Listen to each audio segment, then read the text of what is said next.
Hi guys, and welcome to the tutorial where we will explain how you can recover your GCash account. So if you're interested, let's jump right in.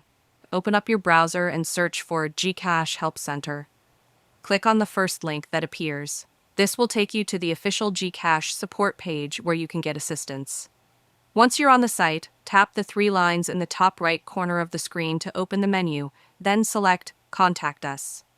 You'll be taken to a new interface here. Tap on Chat with Gigi, and a chat window will open. In the chat, type Submit a Ticket, and Gigi will respond with a direct link for submitting your request.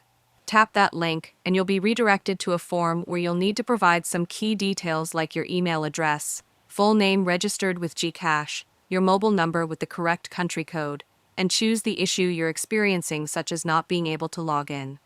Once you've filled everything out, submit the ticket.